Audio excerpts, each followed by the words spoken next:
Hi, welcome to love talkies. మోనా తనో వ్యభిచారి ఎపిసోడ్ నెంబర్ 7. నవరాక్కి మల్లికతో పెళ్లి చేస్తానని సుజాతమ్మ చెప్పడంతో మనోజ్ షాక్ అయ్యాడు. అతనికి నోట మాట కూడా బయటికి రావడం లేదు. అప్పుడు సుజాతమ్మ, మామూలుగా ఈ విషయం ఎవరైనా పెద్దవాళ్లతో మాట్లాడాలి బాబు, కానీ మీకు మీ ఇద్దరే తప్ప ఎవరూ లేరు. నీ మాటలు బట్టి నువ్వు కొంచెం ఆలోచన కలిగిన అబ్బాయిలాగే అనిపించావు. అందుకే ముందు నిన్నే అడుగుతున్నా. నేనింకా ఈ విషయం నవరాగ్తో కానీ మల్లికతో కానీ మాట్లాడలేదు. మల్లిక ధోరణి చూస్తే అసలు ఆమెకి ఉద్దేశం ఉన్నట్లే కనిపించలేదు. కానీ నవరాగ్ని చాలా బాగా చూసుకుంటుంది. అది ఆమె పనిలాగా చేస్తోంది. మల్లిక చాలా ఆత్మవిశ్వాసం కలిగిన అమ్మాయి, చాలా ధైర్యవంతురాలు. ఒక అమ్మాయి ఎలాంటి పరిస్థితులైనా తట్టుకొని నిలబడి కాలానికి ఎదురు నిలవాలి. అందుకే మల్లిక నాకు బాగా నచ్చింది. ఆమె తోడు మా అబ్బాయికి అవసరమని నేను అనుకుంటున్నాను. నువ్వు చిన్నవాడివే, కానీ ఈ విషయం నిన్ను తప్ప ఎవరిని అడగలేని పరిస్థితి. అందుకే నీ అభిప్రాయం అడుగుతున్నా అంటూ చెప్పడం ఆపింది సుజాతమ్మ. అసలు ఆమె అడిగిన ప్రశ్నకు ఏం సమాధానం చెప్పాలో తెలియని మనోజ్ ఒక క్షణం మౌనంగా ఉండి, నిజంగానే ఏం చెప్పాలో నాకు అర్థం కావడం లేదండి. దేవుడే పిలిచి వరమిస్తానంటే ఎవరొద్దంటారు చెప్పండి. నాకైతే అసలు ఎలాంటి అభ్యంతరం లేదండి. కానీ చివరి నిర్ణయం మాత్రం మా అక్కదేనండి.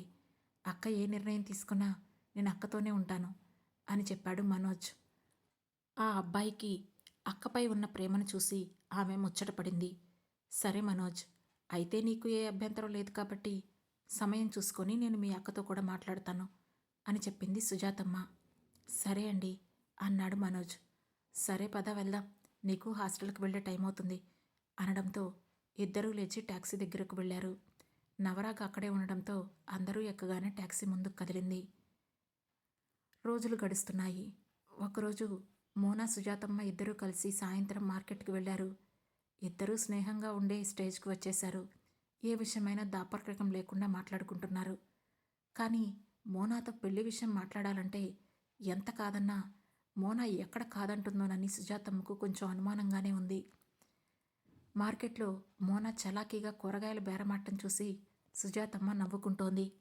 ఆ కూరగాయల వాడితో చిన్నపాటి యుద్ధమే చేసి కూరగాయలను తాను అనుకున్న రేటుకే సాధించింది మోనా. ఆమె గడసరితనం కూడా సుజాతమ్మకు ముచ్చటగానే ఉంది. ఇద్దరూ నడుచుకుంటూ మాట్లాడుకుంటూ వస్తుండగా అకస్మాత్తుగా వెనక నుండి ఏయ్ మోనా అని ఎవరిదో పిలుపు వినిపించడంతో ఇద్దరూ ఆగిపోయారు. మోనా వెంటనే వెనక్కి తిరిగి చూసింది. ఎవరో పాత కస్టమర్ మోనాను గుర్తుపట్టి పిలుస్తున్నాడు. సుజాతమ్మ అతన్ని చూస్తూ, ఎవరు మోనా, తెలిసిన వాళ్ళ అని అడిగింది. ఆ ప్రశ్నకు మోనా కొంచెం ఇబ్బంది పడినా వెంటనే సర్దుకొని, లేదండి, నేను ఆ ఇంట్లో ఉన్నప్పుడు అప్పుడప్పుడు ఆ ఇంటికి వచ్చేవాడే, నన్ను గుర్తుపట్టినట్లున్నాడు అని ఆమె చెబుతూ ఉండగానే అతను మోనాకు దగ్గరగా వచ్చాడు. ఏయ్ మోనా, నువ్వేంటి ఇక్కడున్నావు? నీకోసం ఆ ఇంటికొచ్చాను. నువ్వు లేవని, ఎక్కడికో వెళ్ళిపోయావని చెప్పారు. ఏంటి, కొత్తగా సొంతంగా ఏదైనా కంపెనీ పెట్టుకున్నావా ఏంటి? అడ్రస్ చెప్పు, రాత్రికి వస్తాను అని అతను మాట్లాడుతూనే ఉన్నాడు. సుజాతమ్మకు ఆ సందర్భం కొంచెం ఇబ్బందిగా అనిపించడంతో, మోనా, నేను చిన్నగా నడుస్తూ ఉంటాను, నువ్వు మాట్లాడేసిరా అని చెప్పి సుజాతమ్మ ముందుకు నడిచింది. అప్పుడు మోనా అతని వైపు తిరిగి, ఇదిగో చూడు, నేను ప్రస్తుతానికి ఆ పని ఆపేశాను. నేను ఒకవేళ మళ్ళీ అదే పని చేస్తే అదే ఇంటికొచ్చి అక్కడే ఉంటాను, సరేనా? ఇప్పుడు నేను వేరే వాళ్ళ ఇంట్లో కొన్ని రోజులు పనికి కుదిరాను కాబట్టి ఇప్పుడు నేను ఆ పని చేయడం లేదు. సరే, ఇకుంటాను అని చెప్పి మోనా అతని దగ్గర నుండి త్వరగా సుజాతమ్మ వైపు నడిచింది. సుజాతమ్మ దగ్గరకు చేరగానే ఆవిడ మోనా వైపు చూసి చిన్నగా నవ్వింది. మోనాకి ఎందుకో ఇబ్బందిగా అనిపించింది. అందుకే ఇక ఇద్దరూ ఏమీ మాట్లాడకుండా మౌనంగానే నడుచుకుంటూ ఇల్లు చేరారు. ఆ సంఘటన తర్వాత సుజాతమ్మ ఆలోచనలో పడిపోయింది. దాంతో ఆ రోజు రాత్రి నవరాగ్తో మాట్లాడుతూ, మల్లికతో జీవితం నువ్వు నేను అనుకున్నంత సులభంగా ఉండదేమో నవరాగ్. ఒకవేళ ఈ పెళ్లి జరిగితే మీ ఇద్దరి మధ్య చాలా మనస్పర్ధలు రావచ్చు. ఇంకా చెప్పాలంటే ఒక మగవాడిగా నువ్వు ఎక్కువ రోజులు మల్లికతో సహనంగా ఉండలేవేమో అని అనిపిస్తుంది అని చెప్పింది సుజాతమ్మ. ఆ మాటలు విని నవరాగ్ తన తల్లి వంక అనుమానంగా చూస్తూ, అదేంటమ్మా, నువ్వేనా ఇలా మాట్లాడుతుంది? మల్లిక గురించి నీకు అన్నీ తెలుసు కదా. మల్లిక చాలా తెలివైనమ్మాయి. నేను ఆమె గత జీవితాన్ని అస్సలు లెక్క చేయను. ఆమె నాతో జీవితం ప్రారంభించడం ఒక్కటే నాకు ముఖ్యం. ఆ తర్వాత నుండే ఆమె కొత్త జీవితాన్ని మాత్రమే నేను లెక్కలోకి తీసుకుంటాను. ఇప్పటివరకు జరిగిందంతా నేను పట్టించుకోనమ్మా అని చెప్పాడు నవరాగ్. నేను చెబుతుంది నువ్విబ్బంది పడతావని కాదురా. పెళ్లి తర్వాత నీ వల్ల తను ఇబ్బందుల్లోకి వెళ్తుందేమోనని నా భయంరా అని చెప్పింది సుజాతమ్మ. ఆ మాటకు దెబ్బతిన్నట్లుగా తన తల్లివైపు చూసిన నవరాగ్, నా వల్ల మోనా ఇబ్బంది పడుతుందా? ఏమిబ్బంది పడుతుందమ్మా అని అడిగాడు నవరాగ్. అవునరా, నీతో పెళ్లి జరిగితే ఆమె ఇప్పుడున్నంత స్వేచ్ఛగా ఉండలేదు. అప్పుడు ఆమెపై నువ్వు అధికారం చూపించే ప్రయత్నం చేస్తావు. ఆమె ఇప్పటి వరకు స్వతంత్రంగా బ్రతికింది కనుక నువ్వు చూపించే అధికారం ఆమెకు ఇబ్బందిగా మారచ్చు. లేదా ఆమె స్వతంత్ర ధోరణి నీకు ఇప్పుడు నచ్చినంత బాగా రేపు పెళ్లి తర్వాత నచ్చకపోవచ్చు. ఇందులో ఇంకో కోణాన్ని కూడా మనం ఆలోచించాలి. పెళ్లి జరిగిన తర్వాత కూడా మోనా వద్దు అని అనుకున్నా కూడా ఆమె పాత జీవితం ఆమెను వెంటాడొచ్చు.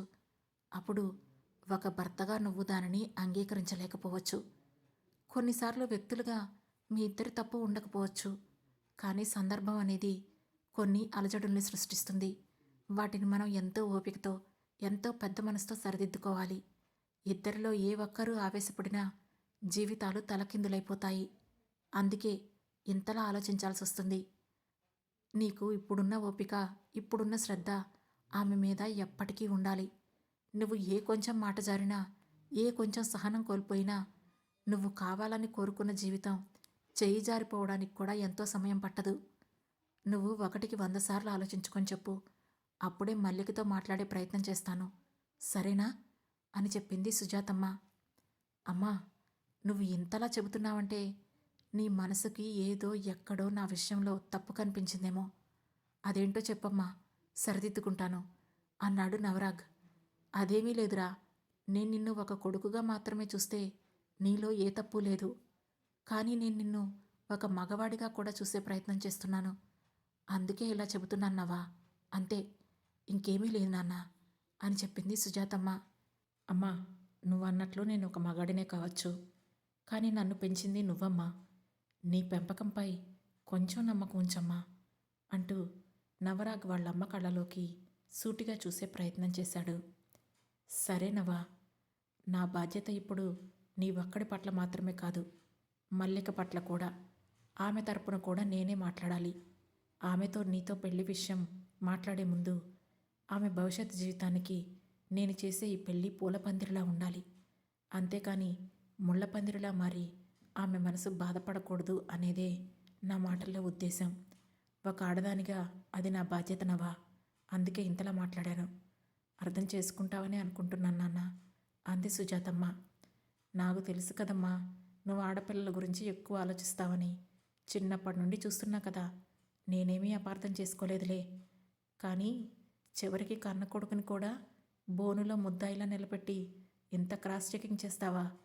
బాబోయ్, ఇక మల్లిక నీకు కోడలుగా వస్తే ఇక నన్ను ఒక్క మాట కూడా ఎదురు మాట్లాడనిచ్చేలా లేవుగా. ఇక మీ ఇద్దరూ ఒక్కటైతే నా పని గోవిందా అంటూ తమాషాగా నవ్వేశాడు నవరాగ్. అది చూసి సుజాతమ్మ కూడా తేలికగా నవ్వేసింది. ఓ రోజు, మల్లిక, ఇవాళ శుక్రవారం కదా, వచ్చిన దగ్గర నుండి అసలు నేను ఒక్కసారి కూడా గుడికి వెళ్ళలేదు. ఈరోజు నవ ఆఫీస్కి వెళ్ళాక మనిద్దరం అమ్మవారి గుడికి వెళ్ళొద్దామా అని అడిగింది సుజాతమ్మ. అలాగేనండి, తప్పకుండా వెళ్దాం అని అంది మల్లిక. ఆ తర్వాత నవరాగ్ ఆఫీస్కి వెళ్ళడంతో సుజాత, మల్లిక ఇద్దరూ గుడికి వెళ్ళారు. గుడిలో అర్చన చేయించుకొని కాసేపు అక్కడే కూర్చున్నారు. ఈ గుడిలో చాలా ప్రశాంతంగా ఉంది కదా మల్లిక అని అడిగింది సుజాతమ్మ. అవునండి, మనసుకి చాలా హాయిగా ఉంది అని చెప్పింది మోనా.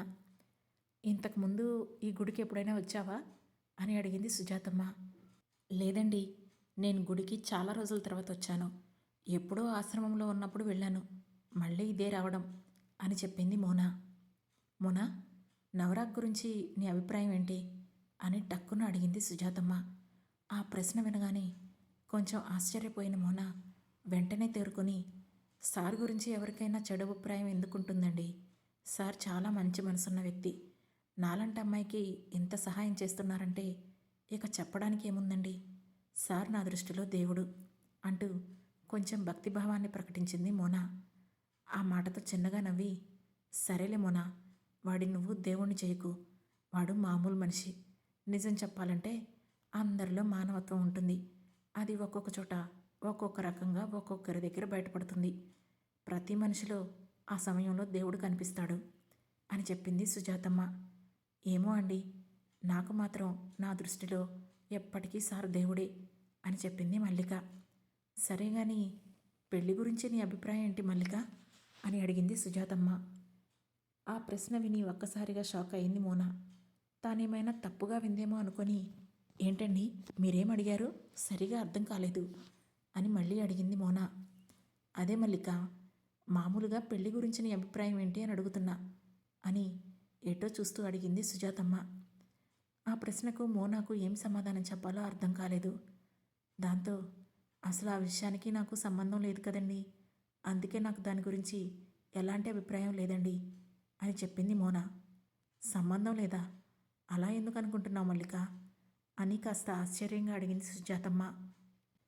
అంతే కదండి, పెళ్ళి అనే మాట నా జీవితంలో ఉండదు. అది నాకు బాగా తెలుసు. లేని దాని గురించి ఆరాటపడడం, ఆలోచించటం, ఆశపడటం ఇవన్నీ నేను చేయను. నాకు నా జీవితంలో ఏముంటాయో ఏముండవో అనే వాటి మీద స్పష్టమైన అవగాహన ఉంది. అందుకే అలా అన్నాను అని చెప్పింది మల్లిక. అన్నీ మనం అనుకున్నట్లే జరిగితే అది జీవితం ఎలా అవుతుంది మల్లిక? అనుకోనివి జరగడమే జీవితం కదా. అలాగే నీ జీవితంలో కూడా అనుకోనిది జరగచ్చు. అలా జరిగితే నువ్వు అంగీకరించడానికి సిద్ధంగా ఉండగలవా అని అడిగింది సుజాతమ్మ. తెలీదండి, నాకు అలాంటి వాటి మీద ఆశలు నమ్మకాలు లేవు అని చెప్పింది మల్లిక. సరే, ఒక ప్రశ్న సూటిగా అడుగుతాను, నిర్మోహమాటంగా సమాధానం చెప్పు. ఇందులో ఎటువంటి బలవంతం లేదు. నీ ఇష్టానికి విరుద్ధంగా ఏదీ జరగదు, సరేనా అని చెప్పింది సుజాతమ్మ. అసలు మీరు దేని గురించి మాట్లాడుతున్నారు, అర్థం కావడం లేదండి అని అంది మల్లిక. నువ్వు మా నవరాజ్ని పెళ్లి చేసుకుంటావా? నీకు మనస్ఫూర్తిగా ఇష్టమైతేనే. ఇందులో ఎలాంటి బలవంతం లేదు మల్లిక, నీ అభిప్రాయమే ముఖ్యం అని చెప్పింది సుజాతమ్మ. అనుకోని ప్రశ్న ఎదురవడంతో స్థాణువైపోయింది మోనా. అది ప్రశ్న లేక పరీక్ష అనేది ఆమెకు అర్థం కాలేదు. మోనాకు ఏం సమాధానం చెప్పాలో తెలియడం లేదు. అసలు సమాధానం గొంతు దాటి బయటికి రావడం లేదు. చెప్పు మల్లిక, నవ్వాను పెళ్లి చేసుకోవడం నీకు ఇష్టమేనా అని మళ్ళీ అడిగింది సుజాతమ్మ. క్షమించండి, మీ నుండి ఇలాంటి ప్రశ్న అసలు వస్తుందని నేను ఏమాత్రం ఊహించలేదు. అందుకే సమాధానం చెప్పడానికి ఆలోచిస్తుంది. అయినా మీరు అర్థం చేసుకుంటారనే ధైర్యంతో అడుగుతున్నాను. అసలు నవరాగ్ గారు మీ కన్న కొడుకేనా? అనుమానం వస్తుంది నాకు అని అంది మోనా. అదేంటి మల్లిక అలా అడుగుతున్నావు అని ఆశ్చర్యపోయింది సుజాతమ్మ. లేకపోతే ఏంటండి, అసలు ఎవరైనా తన కన్న కొడుక్కి నాలాంటి ఒక అమ్మాయినిచ్చి పెళ్లి చేస్తారా? వినడానికే విచిత్రంగా ఉంది. మీరేమో ఏకంగా వచ్చి నన్ను అంగీకారం అడుగుతున్నారు. ఇక నేనేం చెప్పాలి? అందుకే అనుమానం వచ్చింది. అసలు మీరు నవరాగ్ గారికి కన్నతల్లి అవునా కాదా అని అంది మల్లిక. ఆ మాటతో సుజాతమ్మకు కొంచెం కోపం వచ్చినా తమాయించుకుంది. ఇందులో తప్పేముంది మల్లిక? నవరాగ్ నిన్ను మనస్ఫూర్తిగా ఇష్టపడుతున్నాడు. నీకు కూడా అంతే ఇష్టమైతే ఇద్దరికీ పెళ్లి చేయడంలో తప్పేముంది అని అడిగింది సుజాతమ్మ. మళ్ళీ అదే మాట. నవరాగ్ గారంటే ఏదో తెలియక అలా మాట్లాడుతూ ఉంటారు, ప్రేమ గీమ అని. అవన్నీ నాలాంటి అమ్మాయితో ఎలా కుదురుతాయి? మీరైనా కుదరదు అని చెప్పాలి కదా. మీరు కూడా ఆయనకి వంత పాడితే ఎలా అండి అని అడిగింది మల్లిక. నీలాంటి అమ్మాయా అంటే అర్థమేంటి? నువ్వు కూడా అందరిలాంటి అమ్మాయివే కదా మల్లిక అని అడిగింది సుజాతమ్మ. అందరిలాంటి అమ్మాయిని, కానీ అందరిలా వివాహం చేసుకుని భర్త పిల్లలతో జీవించే రాతలేని అమ్మాయిని అని ఎటో చూస్తూ చెప్పింది మల్లిక. అలా ఎందుకు అనుకుంటున్నావు? ఆ అవకాశం నీకిప్పుడు నిన్ను వెతుక్కుంటూ వచ్చింది అని చెప్పింది సుజాతమ్మ. అవకాశం వచ్చింది కదా అని అర్హతకు మించి నేను ఆశపడనండి. నవరాగ్ గారు చాలా మంచి మనిషి. ఆయన మంచితనానికి ఆయనకు తగ్గట్లు ఒక మంచి అమ్మాయిని చూసి పెళ్లి చేయండి. అందరికీ ఇదే మంచిది అంటూ గట్టిగా చెప్పేసి ఇక మాట్లాడడానికి ఏమీ లేదన్నట్లు పైకి లేచింది మల్లిక. అది చూసి, మోనా, నేను చెప్పేది ఒకసారి విను అని సుజాతమ్మ అంటున్నా వినకుండా రండి, చాలా టైం అయింది, ఇంటికి వెళదాం అంటూ ముందుకు నడిచింది మల్లిక. సుజాతమ్మకి అసలు ఆమెను ఎలా అర్థం చేసుకోవాలో తెలియలేదు. జీవితాన్ని మార్చుకునే అవకాశం వస్తే కాళ్ళదనుకొని వెళ్తుంది ఈ అమ్మాయి. అసలు తెలివి ఉందనుకోవాలా లేదనుకోవాలా? అదే ఆమె స్థానంలో మరొకరుంటే పెళ్లి చేసుకోమని అడగగానే అది ఒక అదృష్టంలా భావించి ఒప్పుకునేవారు. మోనా ఇంత తేలిగ్గా ఎలా తీసుకుంది అని ఆలోచిస్తూ ఉండగానే ఆ ఇద్దరు ఇల్లు చేరుకున్నారు. మరుసటి రోజు ఉదయం, మల్లిక, మల్లిక, ఉదయాన్నే ఇల్లంతా తిరుగుతూ పిలుస్తూ ఉంది సుజాతమ్మ. అప్పుడే నిద్రలేచి బయటికి వచ్చిన నవరాగ్ సుజాతమ్మ పిలుపులు విని, ఏంటమ్మా ఉదయాన్నే తనని అన్నిసార్లు పిలుస్తున్నావు? బయట ముగ్గు వేస్తుందేమో, లోపలికి రానివ్వు అని ఆవలిస్తూ అన్నాడు. లేదు నవా, ఇల్లంతా చూశాను, బయట ముగ్గు కూడా వేయలేదు. నేనేమో మంచి నిద్రలో ఉన్నాను. మెలకు వచ్చి చూస్తే పక్కన బెడ్ మీద మల్లిక లేదు.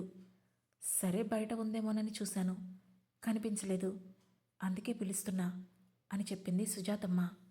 అవునా, అయినా ఇంత ఉదయాన్నే ఎక్కడికి వెళ్తుందమ్మా అంటూనే నవరాగ్ కూడా ఇంట్లోకి బయటికి ఇల్లు మొత్తం తిరిగి చూశాడు.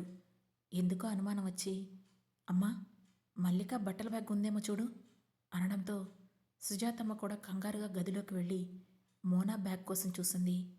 ఎక్కడా బ్యాగ్ కనిపించలేదు.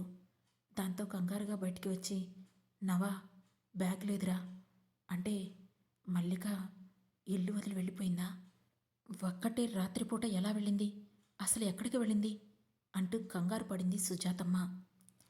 ఆ తర్వాత ఏం జరగబోతుంది తెలుసుకోవాలంటే వెంటనే మా లవ్ టాకీస్ ఛానల్ను సబ్స్క్రైబ్ చేసుకొని మోనా తను వ్యభిచారి సిరీస్లోని నెక్స్ట్ ఎపిసోడ్ను వినండి. మా ఈ కథలు మీకు నచ్చినట్లయితే లైక్ చేసి, షేర్ చేసి, కమెంట్ చేసి, హై పాయింట్స్ కూడా ఇచ్చి మమ్మల్ని సపోర్ట్ చేయండి. Thank you.